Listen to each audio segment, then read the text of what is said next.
আজ বনগাঁ পুরসভার চেয়ারম্যান তার বাড়িতে সিবিআই কেন, কিসের সন্ধানে জানবো। আমার সঙ্গে সৌরভ রয়েছেন প্রতিনিধি, সরাসরি সৌরভ।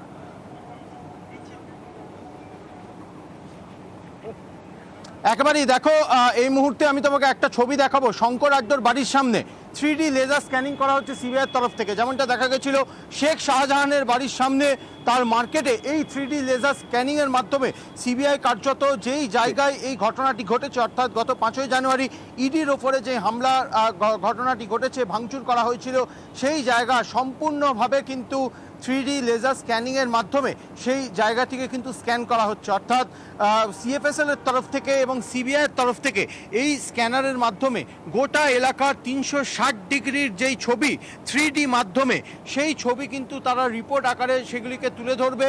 এবং তুলে ধরার পর শুধু তাই নয়, পরবর্তী ক্ষেত্রে যখন তদন্ত প্রক্রিয়া তারা আরও এগোবে, সেই জায়গা থেকে পুনর্নির্মাণ করা তাদের কাছে অনেক সহজ হয়ে যাবে সিবিআইয়ের কাছে। সেই অনুযায়ী তুমি দেখতে পাচ্ছ ঠিক শঙ্কর আড্ডর বাড়ির ঢিলছড়া দূরত্বে, অর্থাৎ 5 পা দূরেই কার্যত 3D লেজার স্ক্যানিং যেই মেশিন রয়েছে, সেই মেশিনের মাধ্যমে গোটা এলাকার 360 ডিগ্রির ছবি, সেই ছবি কিন্তু নেওয়া হচ্ছে 3D মাধ্যমে।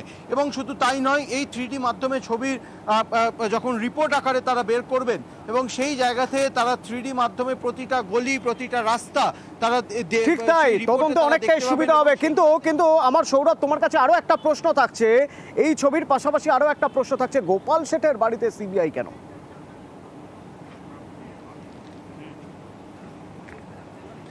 একেবারেই দেখো, বনগাঁ পুরসভার যে চেয়ারম্যান গোপাল শেঠ, তার বাড়িও শঙ্কর আড্ডর বাড়ির কিছুটা দূরেই, এবং তার বাড়িতেই কার্যত সিবিআইয়ের আধিকারিকরা পৌঁছয়।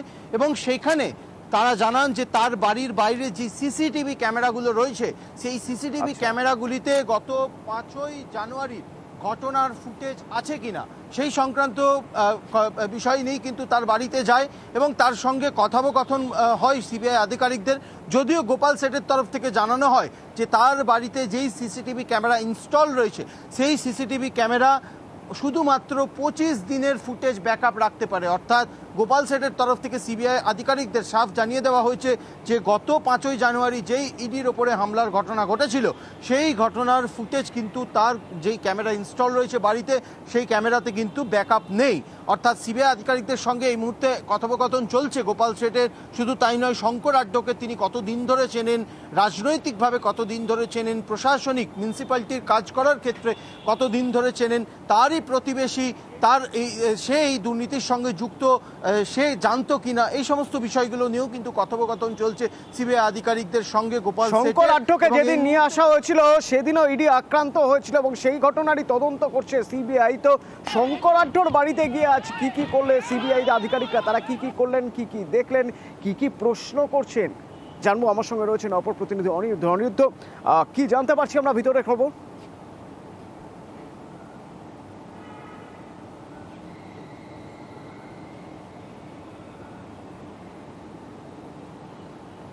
অনিরুদ্ধ, আমরা ভিতর থেকে কি জানতে পারছি এখনো পর্যন্ত?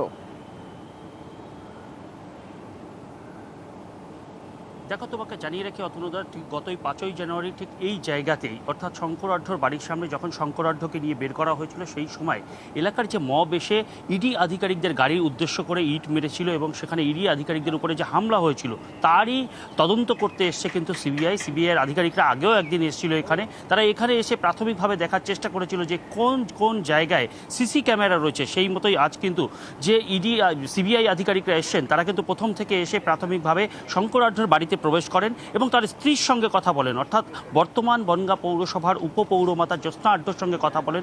তার কাছ থেকে জানবার চেষ্টা করেন যে সিসিটিভির ফুটেজ আছে কি না। সেক্ষেত্রে কিন্তু প্রাথমিকভাবে শঙ্কর আড্ডর স্ত্রী জানিয়ে দিয়েছেন যে সেই সময়, অর্থাৎ গত 5ই জানুয়ারি যখন তাদের বাড়িতে ইডি রেড করেছিল, তখন তাদের সিসি ক্যামেরা বন্ধ রাখার নির্দেশ দেওয়া হয়েছিল।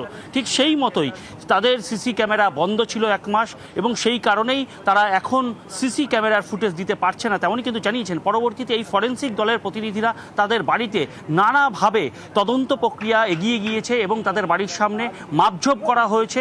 এখানে যারা ফরেন্সিক দলের প্রতিনিধিরা আছে, তারা রীতিমতন এলাকায় পরিদর্শন করছে, বিভিন্ন রকম তথ্য নিচ্ছেন, কোন এলাকা থেকে সিসি ক্যামেরা রয়েছে সেটা দেখবার চেষ্টা করছেন, পার্শ্ববর্তী যে সমস্ত বাড়িতে সিসি ক্যামেরা আছে সেগুলোকেও তারা দেখবার চেষ্টা করছেন।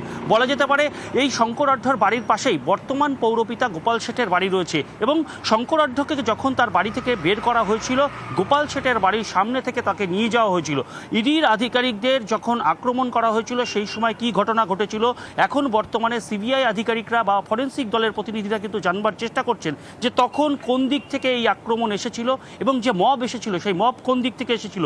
তারা সেই কারণেই বর্তমান পৌরপিতা গোপাল শেঠের বাড়িতে যান এবং তার কাছ থেকে সিসি ক্যামেরার ফুটেজ আছে কিনা সেই বিষয়ে তারা জানতে চান। এই সিসি ক্যামেরার ফুটেজ পেলে হয়তো অনেকটাই সুবিধা হতো তদন্তের, কোন দিক থেকে মব এসেছিল, কোন দিক থেকে পাথর ছোড়া হয়েছিল, এটা অনেকটা স্পষ্ট হয়ে যেতে পারতো।